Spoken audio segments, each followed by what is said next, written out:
प्लासी का युद्ध, जो भारत के लिए एक बहुत बड़ा निर्णायक युद्ध था। मैं ललन जी आज इस युद्ध के कुछ कारण और परिणाम बताऊंगा, और इसका दूरगामी परिणाम क्या हुआ इसके बारे में भी मैं बताऊंगा। सबसे पहले प्लासी का युद्ध।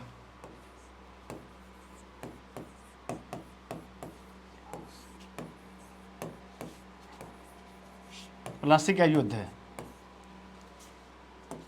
ध्यान दीजिए, यह युद्ध 23 जून 1757, यह डेट है 23 जून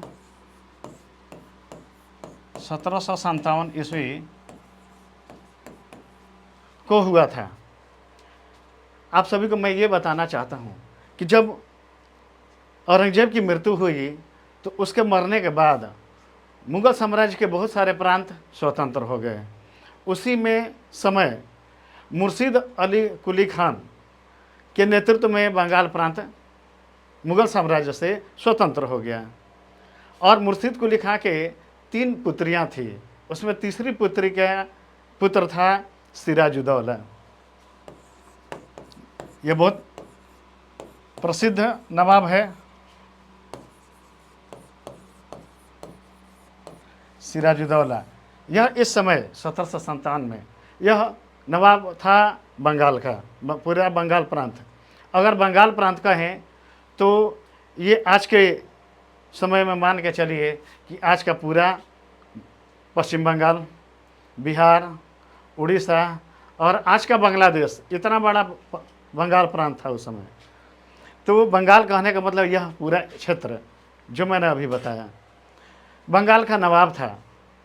अब इस समय ईस्ट इंडिया कंपनी अब धीरे धीरे भारतीय क्षेत्रों पर कब्जा करना शुरू कर दिया था।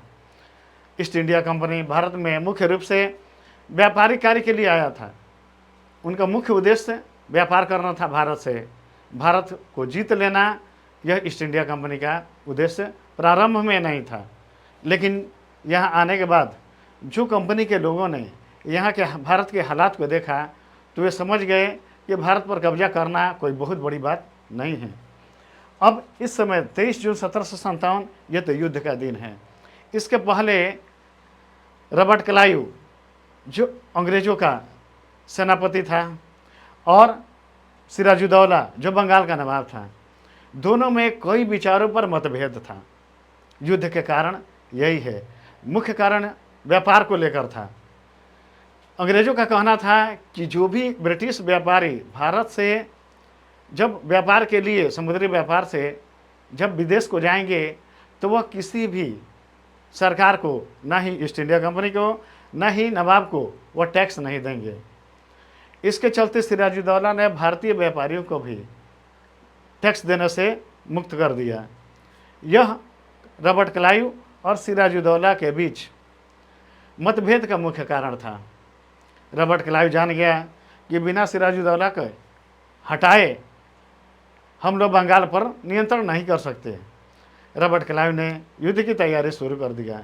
लेकिन जब रॉबर्ट क्लाइव को यह पता चला कि सिराजुद्दौला के पास एक अच्छी और शक्तिशाली सेना है और उस सेना से मुकाबला करना इतना आसान नहीं है, तो रॉबर्ट क्लाइव ने कुछ चालबाजी शुरू किया।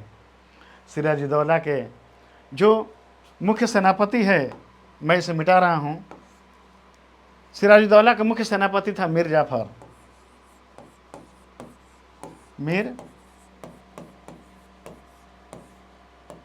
मीर जाफर यह सिराजुद्दौला का मुख्य सेनापति था।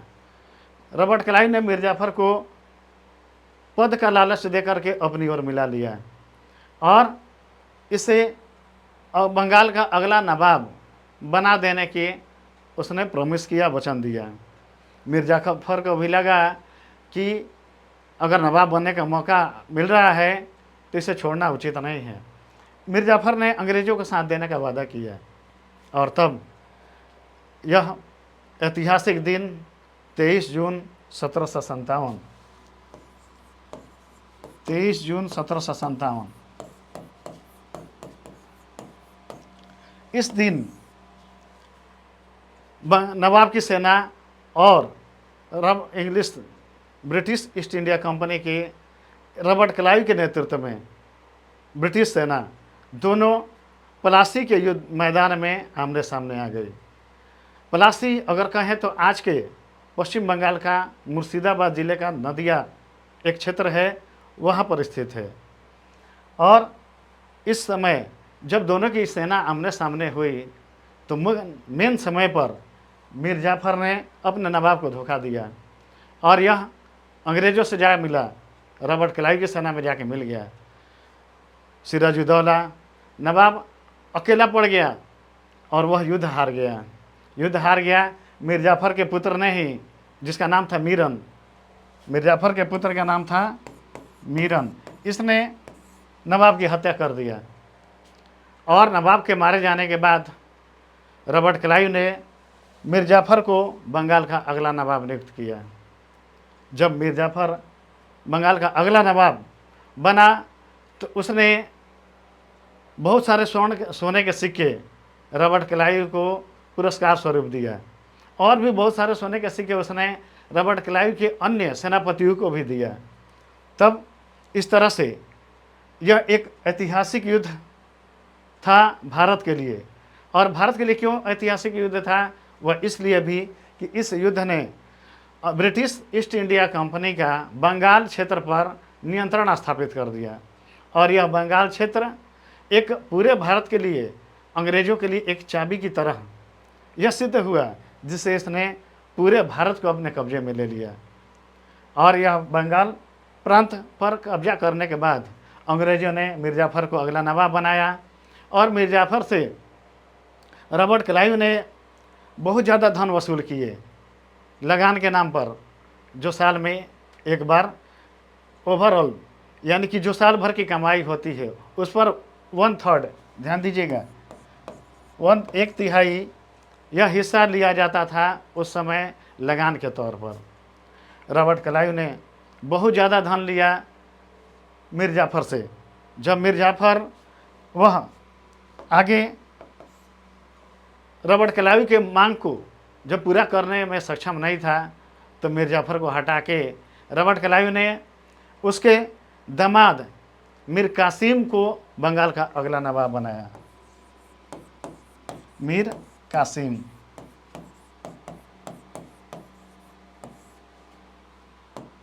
ध्यान दीजिएगा, यह मीर जाफ़र का यह दामाद था। यह बहुत ही स्वाभिमानी व्यक्ति था मीर कासिम। जब मीर जाफ़र से अंग्रेज़ों का नहीं बना, साधारण सी बात है, आप खुद समझ सकते हैं, मीर कासिम से भी बनने वाला नहीं था।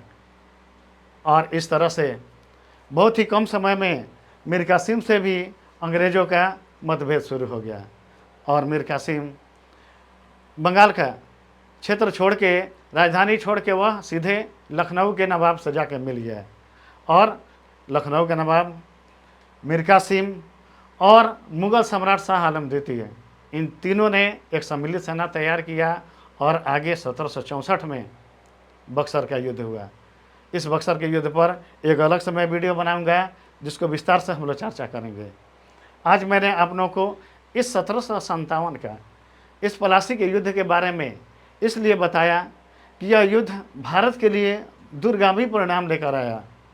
इस युद्ध ने यह तय कर दिया कि अब भारत, हमारा देश अंग्रेज़ों का निश्चित तौर पर गुलाम हो जाएगा, क्योंकि बंगाल प्रांत भारत का सबसे समृद्ध प्रांत था और इस तरह से इस एक समृद्ध प्रांत पर कब्जा करने के बाद अंग्रेज़ों को संसाधन में भी मिले और हर प्रकार से वह शक्ति संपन्न भी हुए और बंगाल प्रांत के बाद धीरे धीरे उन्होंने संपूर्ण भारत पर कब्जा कर लिया। तो अगर देखें तो युद्ध 1757 का प्लासी का युद्ध कोई शक्ति का युद्ध नहीं था, क्योंकि मीर जाफ़र ने अपने ही नवाब को धोखा दिया। लेकिन आगे 1764 का बक्सर का युद्ध यह शक्ति का युद्ध था, यह भारत के लिए एक निर्णायक युद्ध था। इस 1764 के बक्सर के युद्ध पर हम लोग आगे जानेंगे। अगले वीडियो में मैं इसी टॉपिक पर विस्तार से लेकर आऊँगा आपके सामने। तब तक के लिए जय हिंद, नमस्कार।